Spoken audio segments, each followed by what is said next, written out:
Hello साथियों, welcome to the Exampur. हमें एग्जामपुर कलम से क्रांति। नमस्कार, नमस्ते, गुड मॉर्निंग। तो क्लास आपकी एक और नई क्लास शुरू हो चुकी है। इसमें हम लोग भारत के राष्ट्रपति के बारे में पढ़ेंगे। भारत के राष्ट्रपति के बारे में पढ़ेंगे। तो भारत के राष्ट्रपति, कल हमने प्रधानमंत्री की फाइल कंप्लीट की, प्रधानमंत्री के बारे में जाना, जहाँ नरेंद्र मोदी जी तक जितने प्रधानमंत्री भारत के हैं हमने उन सब के बारे में जान लिया था। एक कल था पीवी नरसिम्हा राव, पामलापति वेंकट नरसिम्हा राव, उनका 1996 से 1996 हो गया था।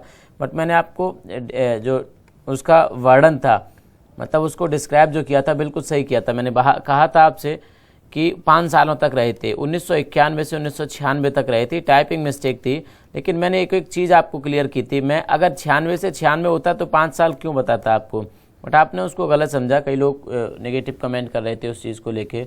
96 से इतनी चीज़ें तो आप भी समझ सकते हैं कभी कभी। 1991 से 1996 है वहाँ पे, ठीक है। 96 वहाँ पे गलत हो गया है, लेकिन उसको जब मैंने पढ़ाया था आपको सही बोला था, लेकिन मैं खुद भी गलती देख नहीं पाया था वहाँ पे कि 96 लिखा है यहाँ पे, ठीक है। तो इस चीज़ को करेक्ट कर लेना, बट कोई बात नहीं, आप लोगों को उम्मीद है पता होगा उस बारे में। तो चलिए, आज की हमारी क्लास है भारत के राष्ट्रपति। और भारत के राष्ट्रपति की क्लास में मैं आपको इतना देना चाहता हूँ जहाँ से कोई भी क्वेश्चन बाहर ना आए, कोई भी क्वेश्चन यहाँ से बाहर ना जाए, और आप मजाक मजाक में सारा कुछ आपको तैयार हो जाए एक स्टोरी बेसिस पे, और इन लोगों के बारे में भी आप जान जाएं बहुत कुछ, ठीक है। तो चलिए हम लोग चलते हैं पहले राष्ट्रपति के पास। पॉलिटिकल अगर हम बात करें कि भारतीय संविधान के हिसाब से आपको सारे आर्टिकल्स वगैरह याद होंगे राष्ट्रपति के बारे में। मेरी भी क्लास चलती है और विवेक सर ने भी आपको पॉलिटी में पढ़ाया होगा राष्ट्रपति के बारे में, जो संवैधानिक प्रावधान है। हम उन सब की बात नहीं करेंगे। जो पॉलिटी से अलग का हमारा टॉपिक है स्टैटिक, जैसे कि एक एक राष्ट्रपति के नाम, कब राष्ट्रपति बने, कब तक रहे, कब जन्म हुआ, कहाँ से थे, उनके बारे में। जो पॉलिटी का हमारा हिस्सा नहीं है हम उसको यहाँ पर कवर करेंगे। तो चलिए, भारत के पहले राष्ट्रपति, भारत के प्रमुख राष्ट्रपति की अगर हम लोग बात करें तो डॉक्टर राजेंद्र प्रसाद भारत के प्रथम राष्ट्रपति थे। कौन थे? डॉक्टर राजेंद्र प्रसाद भारत के प्रथम राष्ट्रपति थे। और इनका जन्म की अगर हम लोग बात करें तो इनका जन्म 3 दिसंबर 1884 को जीरादाई बंगाल प्रेसिडेंसी में। कहाँ पर? जीरादाई बंगाल प्रेसिडेंसी, जो कि वर्तमान में कहाँ है? बिहार में है, ठीक है। तो इनका जन्म कहाँ पर हुआ था? बिहार के सीवान में। कहाँ पर हुआ था? बिहार के सीवान में डॉक्टर राजेंद्र प्रसाद का जन्म हुआ था। जीरादाई बंगाल प्रेसिडेंसी, उस समय बिहार बंगाल का ही हिस्सा था। बिहार किसका हिस्सा था? बंगाल का ही हिस्सा था। तो वर्तमान बिहार में इनका जन्म हुआ था। भारत के राष्ट्रपति बनने से पहले की अगर हम लोग बात करें, भारत के राष्ट्रपति बनने से पहले की हम लोग बात करें तो डॉक्टर राजेंद्र प्रसाद एक शिक्षक थे। और अगर हम लोग बात करें राजनीति की या भारत के स्वतंत्रता संग्राम में शामिल होने की या भारत की स्वतंत्रता में योगदान की, तो हम लोग देखते हैं कि 1931 में नमक सत्याग्रह के समय, जब नमक सत्याग्रह चलाया गया था, तो उस समय डॉक्टर राजेंद्र प्रसाद, जो कि भारत के प्रथम राष्ट्रपति थे, जेल गए थे। क्या गए थे? जेल गए थे। और 1942 जो आपका भारत छोड़ो आंदोलन था, क्वाइट इंडिया मूवमेंट था। क्या था? क्वाइट इंडिया मूवमेंट था। इस समय भी ये जेल में गए। तो 2 बार भारत की आज़ादी के लिए इनको जेल जाना पड़ा। बाद में जब भारत आज़ाद हो जाता है तो संविधान सभा के अध्यक्ष बनाए जाते हैं, जो कि एक बहुत बड़ी जिम्मेदारी थी। संविधान सभा के अध्यक्ष बनाए जाते हैं डॉक्टर राजेंद्र प्रसाद। और उसके बाद भारत में ये minister of food and agriculture भी बनते हैं। कुछ समय के लिए इन्होंने ministry of food and agriculture भी संभाला। और उसके बाद भारत के पहले राष्ट्रपति बन जाते हैं डॉक्टर राजेंद्र प्रसाद 26 जनवरी 1950 से। कब से? 26 जनवरी 1950 को भारत के पहले राष्ट्रपति बन जाते हैं, जो कि 13 मई 1962 तक भारत के राष्ट्रपति रहे। 13 मई 1962 तक भारत के राष्ट्रपति रहे। आगे देखेंगे हम लोग, सन 1962 में अवकाश प्राप्त करने पर राष्ट्र ने उन्हें भारत रत्न की सर्वश्रेष्ठ उपाधि से सम्मानित किया। क्या किया? भारत रत्न की सर्वश्रेष्ठ उपाधि से इनको सम्मानित किया गया। इस समय भारत के प्रधानमंत्री जवाहरलाल नेहरू जी थे, उन्होंने इन्हें नामित किया भारत रत्न के लिए। तो भारत के प्रथम राष्ट्रपति राजेंद्र प्रसाद को जैसे ही उनको अवकाश मिला, अर्थात राष्ट्रपति पद से इनकी सेवानिवृत्ति हुई, इसके बाद ही उनको भारत रत्न अवार्ड से सम्मानित किया गया। चलिए आगे चलते हैं। 1962 में इसके बाद भारत के राष्ट्रपति बनते हैं डॉक्टर सर्वपल्ली राधाकृष्णन, जो कि भारत के प्रथम उपराष्ट्रपति थे। प्रथम उपराष्ट्रपति 1952 से लेकर 1962 तक रहे थे और डॉक्टर सर्वपल्ली राधाकृष्णन अब भारत के राष्ट्रपति बन जाते हैं। भारत के द्वितीय राष्ट्रपति कौन से नंबर के? भारत के द्वितीय राष्ट्रपति डॉक्टर सर्वपल्ली राधाकृष्णन बनते हैं, जिनका जन्म 5 सितंबर 1888 को 5 सितंबर 1888 को होता है और भारत में इनका जन्म दिवस शिक्षक दिवस के रूप में मनाया जाता है, क्योंकि ये भी एक क्या थे? शिक्षक थे। ये भी एक शिक्षक थे। इनकी मृत्यु की अगर हम लोग बात करें तो 17 अप्रैल 1975 तक ये जीवित रहे थे। राधाकृष्णन का हम लोग बात करें तो डॉक्टर राधाकृष्णन का जन्म तमिलनाडु के तिरुतनी ग्राम में हुआ था। तो कहाँ से थे राधाकृष्णन? तमिलनाडु से थे। ये क्वेश्चन पूछा गया था निम्नलिखित में से कौन से भारत के राष्ट्रपति तमिलनाडु से थे? तो आपके डॉक्टर सर्वपल्ली राधाकृष्णन सही था, क्योंकि उसमें तीनों ऑप्शन दूसरे थे, तीनों ऑप्शन उसमें गलत थे। तो राधाकृष्णन का जन्म तमिलनाडु में हुआ था। इसके साथ एक और भारत के राष्ट्रपति थे जिनका नाम क्या था? APJ अब्दुल कलाम। वो भी तमिलनाडु के रामेश्वरम में पैदा हुए थे। चलिए तो हम पहले इनकी बात कर लेते हैं। डॉक्टर राधाकृष्णन का जन्म तमिलनाडु के तिरुतनी ग्राम में, जो तत्कालीन मद्रास से लगभग, क्योंकि उस समय तमिलनाडु को मद्रास कहा जाता था, जो तत्कालीन मद्रास से लगभग 64 किलोमीटर की दूरी पर स्थित है। 5 सितंबर 1888 को हुआ था, जो यहाँ पे हम चर्चा कर चुके हैं। उनका जन्म दिवस भारत में शिक्षक दिवस के रूप में मनाया जाता है। क्या कहता है? उनका जन्म दिवस भारत में शिक्षक दिवस के रूप में मनाया जाता है, शिक्षक दिवस के रूप में मनाया जाता है। आगे देखेंगे हम लोग सन 1931 से लेके 1936 तक आंध्र विश्वविद्यालय के वाइस चांसलर रहे। कौन? आपके सर्वपल्ली राधाकृष्णन। ऑक्सफोर्ड विश्वविद्यालय में 1936 से 1952 तक अध्यापक रहे डॉक्टर सर्वपल्ली राधाकृष्णन। कलकत्ता विश्वविद्यालय के अंतर्गत आने वाले जॉर्ज पंचम कॉलेज, जॉर्ज पंचम ब्रिटेन के राजा थे, सम्राट थे, ठीक है, उनके नाम पर एक कॉलेज है। कहाँ पर? कलकत्ता में। तो कलकत्ता विश्वविद्यालय के अंतर्गत आने वाले जॉर्ज पंचम कॉलेज के प्रोफेसर के रूप में उन्होंने 1937 से 1941 तक कार्य किया। ठीक है, 1937 से 1941 तक उन्होंने कार्य किया। चलिए आगे हैं 1939 से लेके 1948 तक काशी हिंदू विश्वविद्यालय के चांसलर रहे। 1939 से लेके 1948 तक काशी हिंदू विश्वविद्यालय के चांसलर रहे। 1953 से लेके 1962 तक दिल्ली विश्वविद्यालय के चांसलर रहे और भारत के उपराष्ट्रपति भी थे उस समय। क्या थे? ये भारत के उपराष्ट्रपति भी थे उस समय। 1946 में यूनेस्को ने भारतीय प्रतिनिधि के रूप में अपनी उपस्थिति दर्ज कराई। यूनेस्को 1946 में यूनेस्को में जब जो उसका मुख्यालय वहाँ पर एक सभा हुई थी, उसमें इंडियन रिप्रेजेंटेटर के तौर पर गए थे 1946 में। ठीक है, इसके आगे हम लोग चलते हैं और आगे आपके तीसरे राष्ट्रपति जाकिर हुसैन। बात करें हम लोग जाकिर हुसैन की, तो जाकिर हुसैन साहब का जो जन्म होता है वो 8 फरवरी 1897 को होता है। कब होता है? 8 फरवरी 1897 को इनका जन्म होता है। इनका जन्म के बारे में कहा जाता है कि इनका जन्म हैदराबाद के एक अफरीदी ट्राइब में, अफरीदी जनजाति में इनका जन्म होता है। ठीक है, अफरीदी ट्राइब में इनका जन्म होता है। हालांकि इनके परिवार के बारे में कहा जाता है कि इनका परिवार यूपी से था और इनके जन्म के कुछ समय बाद ही इनका परिवार हैदराबाद से पलायन कर गया, अर्थात माइग्रेट किया कायमगंज फर्रुखाबाद में। कहाँ पर? कायमगंज, यूपी के कायमगंज, फर्रुखाबाद के पास एक छोटा सा शहर है, छोटा सा कस्बा, इसका नाम कायमगंज है। तो यूपी के कायमगंज में अर्थात फर्रुखाबाद डिस्ट्रिक्ट में इनका परिवार आ गया और वहाँ पर इनका बचपन बीता, इनकी शिक्षा दीक्षा हुई। इनके बारे में कहा जाता है कि अपने परिवार में 7 पुत्रों में से दूसरे थे। क्या थे? 7 पुत्र थे, 7 भाई थे, उनमें से दूसरे थे डॉक्टर जाकिर हुसैन। चलिए आगे हम लोग देखते हैं और जाकिर हुसैन की बात करें तो स्वतंत्रता सेनानी एवं भारत के तीसरे राष्ट्रपति तथा प्रथम मुस्लिम राष्ट्रपति बने, जिनका कार्यकाल 13 मई 1967 से 3 मई 1969 तक चला था। 3 मई 1969 तक इसलिए चला क्योंकि इस बीच इनका देहावसान हो गया, इनका देहांत हो गया, इनकी मृत्यु हो गई थी। तो इनका कार्यकाल पद पर रहते हुए इनकी मृत्यु हुई थी और इस प्रकार भारत के पहले राष्ट्रपति बने जिनकी पद पर रहते हुए मृत्यु हुई। भारत के प्रथम ऐसे राष्ट्रपति जो मुस्लिम धर्म से आते थे, अर्थात मुस्लिम थे। तो भारत के पहले राष्ट्रपति थे पद पर रहते हुए जिनकी मृत्यु हुई, और मुस्लिम राष्ट्रपति भी पहले थे। 1962 में भारत के उपराष्ट्रपति बने थे। उन्हें वर्ष 1963 में भारत रत्न से सम्मानित किया गया। उपराष्ट्रपति रहते हुए इनको भारत रत्न से सम्मानित किया गया था। डॉक्टर जाकिर हुसैन ने बिहार के राज्यपाल के रूप में भी सेवा की। अगर हम लोग बात करें बिहार के राज्यपाल की, तो ये बिहार के राज्यपाल भी रहे, ठीक है। तो बिहार के राज्यपाल के रूप में भी इन्होंने सेवा की। इसके बाद वे देश के उपराष्ट्रपति रहे और बाद में भारत के तीसरे एवं प्रथम मुस्लिम राष्ट्रपति बने। डॉक्टर जाकिर हुसैन एक ऐसे मुस्लिम स्वतंत्रता सेनानी थे जो राष्ट्रपति पद तक पहुंचने में सफल रहे। इनसे पहले कोई भी राष्ट्रपति नहीं बने जो कि मुस्लिम थे, ठीक है।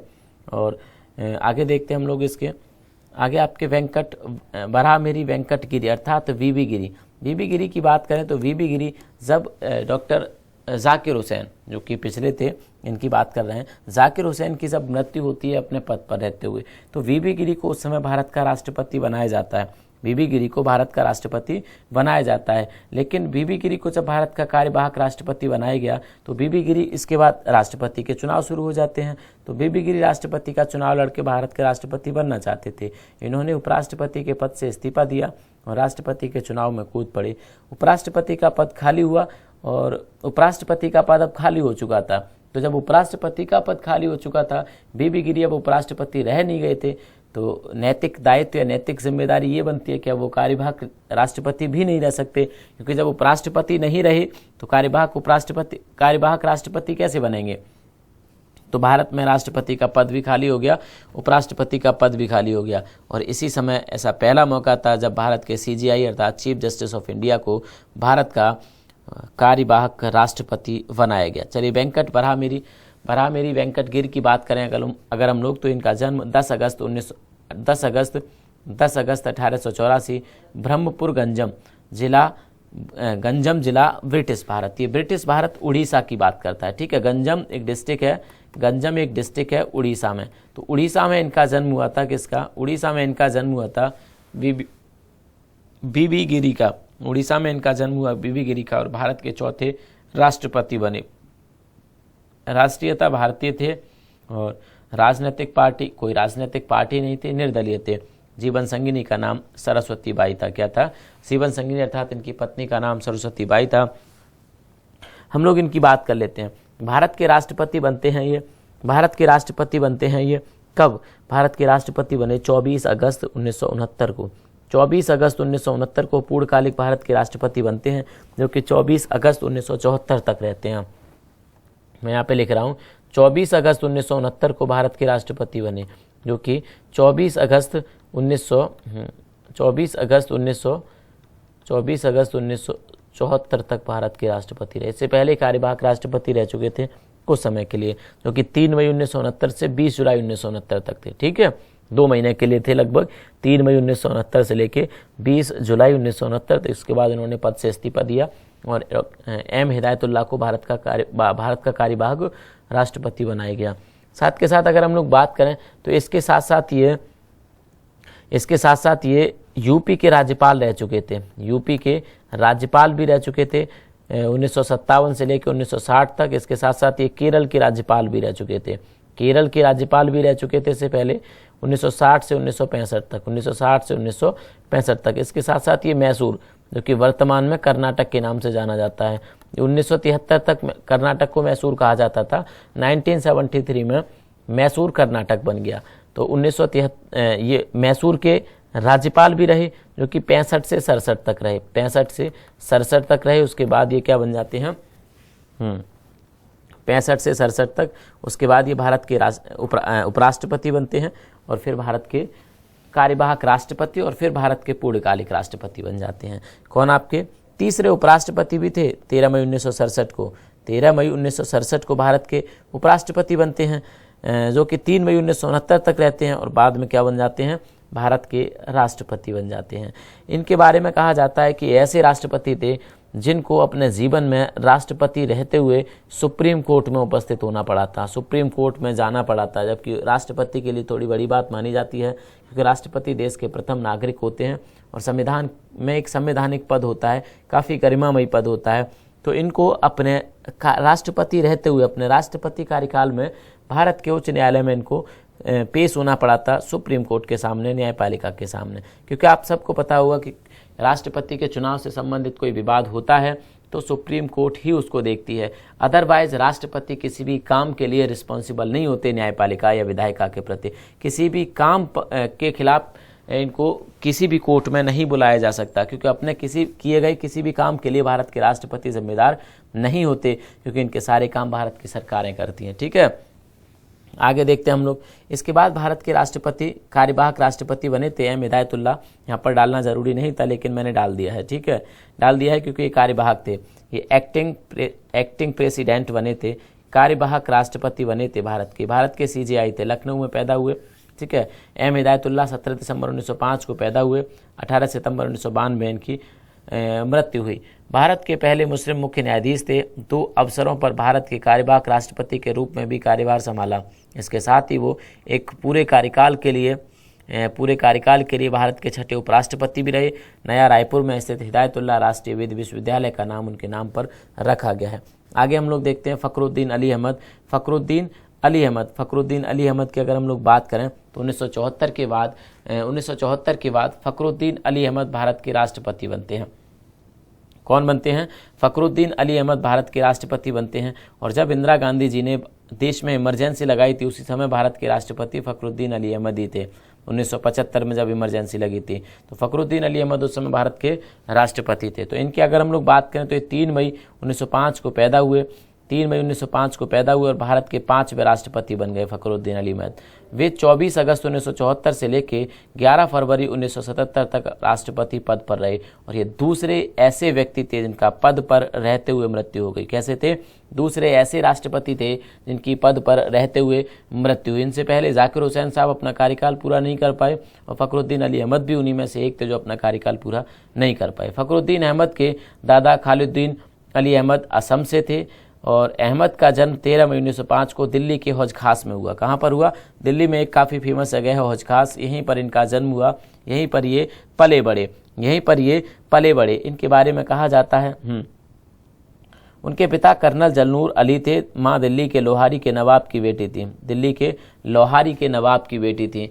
असम के गोंडा, अहमद को गोंडा, यूपी के गोंडा के सरकारी स्कूल, इनका परिवार फिर यहीं शिफ्ट हो गया था। गोंडा के सरकारी स्कूल और दिल्ली सरकारी हाई स्कूल में शिक्षित किया गया था। उच्च शिक्षा के लिए 1923 में वो इंग्लैंड गई जहां उन्होंने सेंट कैथरीन कॉलेज कैम्ब्रिज में अध्ययन किया और इनर टेम्पल से इन्होंने लॉ की पढ़ाई की। 1928 में उन्होंने लाहौर उच्च न्यायालय में कानूनी अभ्यास प्रारंभ किया। इससे पहले जब ये लंदन में थे तो उसी समय 1925 में लंदन में ये जवाहरलाल नेहरू जी से मिले। किससे मिले?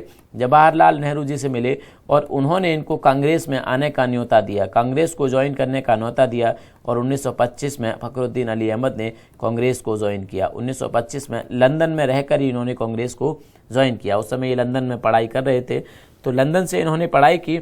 इनर टेम्पल से इन्होंने वकील बनने के लिए पढ़ाई की, अधिवक्ता बनने के लिए पढ़ाई की और बाद में भारत के 5वें राष्ट्रपति बने। फखरुद्दीन अली अहमद बाद में भारत के 5वें राष्ट्रपति बने। इसके आगे हम लोग चलते हैं। वी डी जत्ती हालांकि भारत के उपराष्ट्रपति थे लेकिन फखरुद्दीन अली अहमद के गुजर जाने के बाद, उनका देहावसान होने के बाद, अब सबको पता है कि कार्यवाहक राष्ट्रपति बनाने की प्रथा है, हमारे यहाँ बनाने पड़ते हैं। इस पद को खाली नहीं रखा जाता। अब इतना जल्दी नए राष्ट्रपति का चुनाव भी नहीं हो सकता, तो जब तक नए राष्ट्रपति का चुनाव नहीं हो जाता भारत के उपराष्ट्रपति ही इस पद पर बैठते हैं। तो वी डी जत्ती को इस पद पर बैठना पड़ा, तो ये भी पूर्णकालिक भारत के राष्ट्रपति नहीं है, तो इनको हम लोग काउंट नहीं करेंगे। कार्यवाहक भारत के राष्ट्रपति हैं। ठीक है, और ये कभी भी ये ऐसे उपराष्ट्रपति हैं जो कभी भी भारत के राष्ट्रपति नहीं बन पाए। तो वी डी जत्ती की अगर हम लोग बात करें तो इनका जन्म होता है 10 सितंबर 1913 को, मृत्यु 7 जून 2002 को। फखरुद्दीन अली अहमद की मृत्यु के बाद कार्यवाहक राष्ट्रपति के रूप में इनको नियुक्त किया गया। वो भारत वर्ष के निर्वाचित राष्ट्रपति नहीं थे। ठीक है, ये कभी भी भारत के निर्वाचित राष्ट्रपति नहीं बने, अतः इन्हें कार्यवाहक राष्ट्रपति के रूप में ही संबोधित किया जाता है। फखरुद्दीन अली अहमद की मृत्यु के समय वी डी जत्ती देश के उपराष्ट्रपति पद पर थे, जो मैंने अभी आपको डिस्कस किया। कार्यवाहक राष्ट्रपति के रूप में इनका कार्यकाल 11 फरवरी 1977 से लेकर 25 जुलाई 1977 तक रहा। तब तक नए राष्ट्रपति इस पद पर आ चुके थे। इस दौरान उन्होंने अपना दायित्व संवैधानिक गरिमा के साथ पूर्ण किया। बासप्पा दानप्पा जत्ती का जन्म 10 सितंबर 1912 को 10 सितंबर 1912 1912 नहीं बल्कि 1913 होगा। 1912 को बीजापुर जिले के सवालगी गांव में हुआ था। बीजापुर जिला कर्नाटक का विभाजित भाग भी बना था। बीजापुर जिला कर्नाटक का विभाजित भाग भी बना।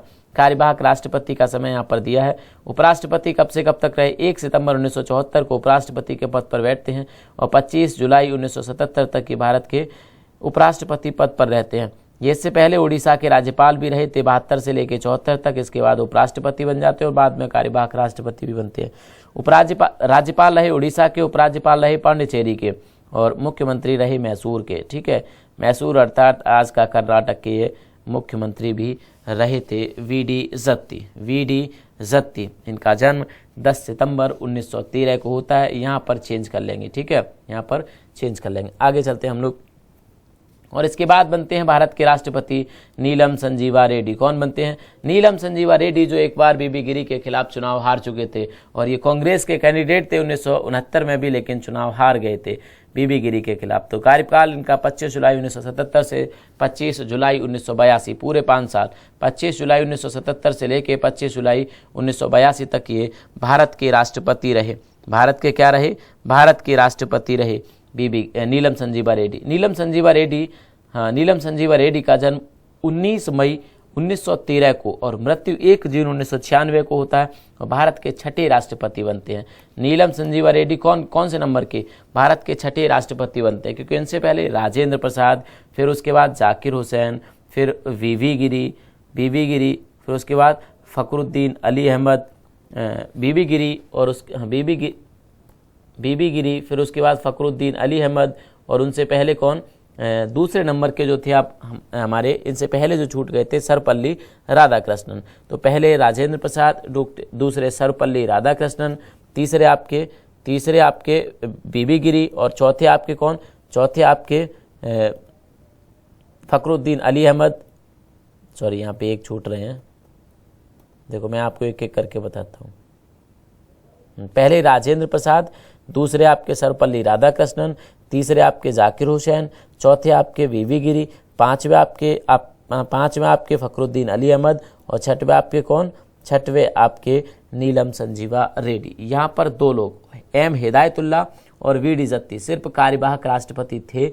इसके अलावा वो कभी भी राष्ट्रपति नहीं बने, इसीलिए हमने उनको यहाँ पे छोड़ा हुआ है। चलिए आगे बात कर लेते हैं। नीलम संजीवा रेड्डी की बात करें तो जब ये भारत के प्रधानमंत्री थे तो इन्होंने मोरारजी देसाई, चौधरी चरण सिंह और इंदिरा गांधी जी के साथ काम किया।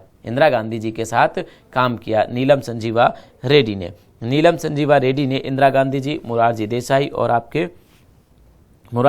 और चौधरी चरण सिंह के साथ काम किया। इनका जन्म कहाँ पर हुआ था? इल्लूर ग्राम अनंतपुर। कहाँ पर? इल्लूर ग्राम अनंतपुर, जो कि उस समय मद्रास में था और आज कहाँ पर है? आप आंध्र प्रदेश में। आज है आपका आंध्र प्रदेश में। ठीक है, आंध्र प्रदेश में। चलिए, ये पहले सीएम भी बने थे आंध्र प्रदेश के, ये प्रथम सीएम थे आंध्र प्रदेश के। ठीक है, प्रथम सीएम थे आंध्र प्रदेश के। 2 बार बने थे, 56 से 60 और एक बार फिर से 62 में। तो 2 बार ये सीएम बने थे और भारत की लोकसभा के चौथे स्पीकर भी थे आपके नीलम संजीवा रेड्डी, जो कि 17 मार्च 1967 से लेके 19 जुलाई 1969 तक थे। चलिए इसके आगे हम लोग चलते हैं और आगे देखेंगे अब। नीलम संजीवा रेड्डी, कार्यकाल पता है इनका कब से कब तक था? कार्यकाल 25 जुलाई 1977 से लेके 25 जुलाई 1982 तक। इसके बाद भारत के राष्ट्रपति बनते हैं ज्ञानी जैल सिंह के बारे में कहा जाता है क्योंकि इनका राष्ट्रपति का कार्यकाल सबसे मुश्किल भरा था। राष्ट्रपति के समय कार्यकाल जो था इनका, वो सबसे मुश्किल भरा था, क्योंकि इन्होंने इनके रहते हुए, जब ये भारत के राष्ट्रपति थे, उस समय ऑपरेशन ब्लू स्टार जैसा मुश्किल ऑपरेशन चलाया गया था सरकार के द्वारा। जब आर्म्ड फोर्सेस को गोल्डन टेम्पल में प्रवेश करने की इजाज़त दे दी थी इंदिरा गांधी जी ने, तो ये मुश्किल था सिखों के लिए, जो सिख कम्युनिटी थी उनके लिए मुश्किल था। और उसके बाद उनकी हत्या कर दी गई इंदिरा गांधी जी की। तो 2 बहुत बड़े मुश्किल समय से गुजरे थे आपके हमारे भारत के जो 7वें प्रधानमंत्री थे, 7वें राष्ट्रपति थे ज्ञानी जैल सिंह। काफ़ी संकटमय रहा इनका जो कार्यकाल था। और ज्ञानी जैल सिंह ज्ञानी जैल सिंह, जिनका जन्म 5 मई 1916 को होता है। कब होता है? 5 मई 1916 को इनका जन्म होता है। 5 मई 1916 को इनका जन्म होता है। कार्यकाल इनका 25 जुलाई 1982 से 25 जुलाई 1987 तक रहता है। मृत्यु की अगर हम लोग बात करें तो मृत्यु इनकी 25 दिसंबर 1994 को होती है। सिख धर्म के विद्वान, पंजाब के मुख्यमंत्री रह चुके थे। वह अपनी दृढ़ इच्छा शक्ति, सत्यनिष्ठा व राजनीतिक कठिन रास्तों को पार करते हुए भारत के राष्ट्रपति पद तक पहुंचे थे। 1982 में भारत के गौरवमयी राष्ट्रपति पद पर आसीन हुए। 1987 तक अपने कार्यकाल के दौरान इन्होंने ब्लू स्टार ऑपरेशन व इंदिरा गांधी की हत्या जैसी दुर्भाग्यपूर्ण परिस्थितियों से इनको गुजरना पड़ा था। ज्ञानी जैल सिंह को ये भारत के गृह मंत्री भी रह चुके थे इंदिरा गांधी जी की ही सरकार में। 1980 में जब इंदिरा गांधी जी की सरकार वापस लौटी थी तो उन्होंने इन्हें 14 जनवरी 1980 में भारत का गृह मंत्री नियुक्त किया था, जो कि 22 जून 1982 तक रहे थे और 1982 में भारत के राष्ट्रपति बन जाते हैं। तो राष्ट्रपति बनने से पहले ये भारत के गृह मंत्री थे। क्या थे? भारत के गृह मंत्री थे। इसके आगे अगर हम लोग बात करें तो इनका जन्म पंजाब के फरीदकोट जिले में होता है। कहाँ पर होता है? पंजाब के फरीदकोट गांव में इनका जन्म होता है। ठीक है, फरीदकोट जिले के संदवा नामक गांव में। आगे देखते हैं हम लोग आर वेंकटरमन, रामास्वामी वेंकटरमन का जन्म की अगर बात करें तो 4 दिसंबर 1910 को मद्रास में इनका जन्म होता है। मृत्यु 27 जनवरी 2009 को नई दिल्ली में होती है। 27 जनवरी 2009 को नई दिल्ली में इनकी मृत्यु होती है। भारत के 8वें राष्ट्रपति थे। भारत के 8वें राष्ट्रपति थे। इसके पूर्व उपराष्ट्रपति पद पर भी इनके पास था। मतलब इससे पहले जो उपराष्ट्रपति पद था वो इनके पास था। 77 वर्ष की उम्र में राष्ट्रपति बने। 77 वर्ष की उम्र में ये राष्ट्रपति बने। रामास्वामी वेंकटरमन 1947 से 1950 तक मद्रास प्रोविंशियल बार फेडरेशन के सचिव रहे। मद्रास प्रोविंशियल बार फेडरेशन के सचिव भी रहे थे आपके वेंकटरमन। एक वकील थे पेशे से। क्या थे? वकील थे पेशे से और भारत के राष्ट्रपति पद तक पहुंचे थे। लेकिन इससे पहले ही भारत के वित्त मंत्री भी रहे 1980 से लेकर 1982 तक। और उसके बाद भारत के रक्षा मंत्री रहे 82 से 84 तक। भारत के रक्षा मंत्री रहे 82 से 84 तक। गृह मंत्री भी रहे भारत के 22 जून 1982 से लेकर 2 सितंबर 1982 तक। थोड़ा सा समय था, लगभग 2 महीने का। इस बीच ये भारत के इसी बीच मतलब कब? वित्त मंत्री और रक्षा मंत्री के बीच में 80 से 82, 82 से 84 के बीच में 2 महीने के लिए भारत के गृह मंत्री भी रहे।